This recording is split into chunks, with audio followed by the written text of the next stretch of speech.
ಹೇಳಿ ಸರ್, ಇದು ಹೊಲಕ್ಕೆ ನೀವು ಎಣ್ಣೆ ಹೊಡ್ಲಿಕ್ಕಿಂತ ಮುಂಚೆನೆ ಹೊಲ ಹೆಂಗಿತ್ತು? ಹೊಲ ಹೆಂಗಿತ್ರಿ? ಬೆಳೆ ಸರಿಗಿತ್ತಲ್ರಿ ಅದು. ಅದು ಏನಾಗಿತ್ರಿ ಬೆಳೆ? ಅದಕ್ಕೆ ನೆತ್ತಿ ರೋಗ ಬಂದಿತ್ರಿ. ನೆತ್ತಿ ರೋಗ ಅಂತ ಹೇಳಿದ್ರೆ ಅದ್ರ ಒಳಗಡೆ ಹುಳ ಇರ್ತಾವಲ್ಲ ಅದು? ಹುಳ ಇದ್ದು ರೀ. ಹಾ, ಅವಾಗ ನೀವು ಎಷ್ಟು ಸತಿ ಹೊರಗಡೆದೆಲ್ಲ ಎಣ್ಣೆ ಹೊಡಿದಿದ್ದೀರಾ? 3 ಸಲ ಹೊಡಿದ್ವಿ ಸರ್. ಎಷ್ಟು ಖರ್ಚು ಮಾಡ್ಕೊಂಡ್ರಿ? 3-4 ಸಾವಿರ ಹೋಗ್ಯಾವ್ರಿ.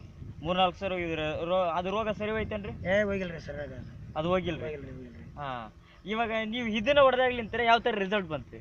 ಚಲೋ ಆಗೈತಲ್ರಿ, ಬೆಳೆ ಚೆನ್ನಾಗಿ ಆಗೈತ್ರಿ. ಈಗ ಅದೇ ಏನೇನು ಅನಿಸ್ತು ಅವಾಗ ಹೊರಗಡೆ ಯೂಸ್ ಮಾಡಿದಕ್ಕೂ ಇದನ್ನ ತಗೊಂಡ್ ಕಾಸಿ ಅಗ್ರಿ-82 ಯೂಸ್ ಮಾಡ್ದಾಗ್ಲಿಂತ? 3,000 ಖರ್ಚು ಮಾಡಿರೋದು ಏನು ಕೆಲಸ ಆಗಿಲ್ಲ, ಬರೀ 105 ರೂಪಾಯಿ ಹೊಡೆದ್ರೆ ಕೆಲಸ ಆಗೈತಲ್ರಿ.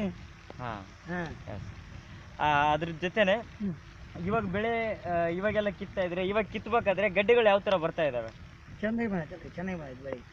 ಇದನ್ನು ಹೊಡ್ಲಿಕ್ಕಿಂತ ಮುಂಚೆ ಇವಾಗ ಇದನ್ನ ಹೊಡೆದಾದ ನಂತರ ಯಾವ ತರ ಬಂದಿದ್ದಾವೆ ಅಂತ ಹೇಳಿದ್ರೆ, ಎಷ್ಟಿತ್ತು ಮೊದ್ಲು ಈ ತರ ಇತ್ತು, ಹೊಡಿಬೇಕಾದ್ರೆ ಮೊದ್ಲು ಈ ತರ ಇತ್ತು. ಬಟ್ ಇದನ್ನ ಯಾವಾಗ ಯೂಸ್ ಮಾಡ್ತಾ ಮಾಡ್ತಾ ಮಾಡ್ತಾ ಹೋದ್ರು, ಇವಾಗ ಇವ್ರದ್ದು ರಿಸಲ್ಟ್ ಯಾವ ತರ ಬಂದಿದೆ ಅಂತ ಹೇಳಿದ್ರೆ, ಇವು ಗಡ್ಡೆಗಳು ಈ ತರ ಬಂದಿದೆ. ಬಟ್ ನಾವು ಅಗ್ರಿ-82 ಕೊಡ್ಲಿಕ್ಕಿಂತ ಮುಂಚೆನೆ ನಾವು ಈ ಹೊಲಕ್ಕೆ ಬಂದು ನೋಡ್ಕೊಂಡು ಹೋದಾಗ ಯಾವ ತರ ಇತ್ತು ಅಂತ ಹೇಳಿದ್ರೆ, ಹೊಲ ಈ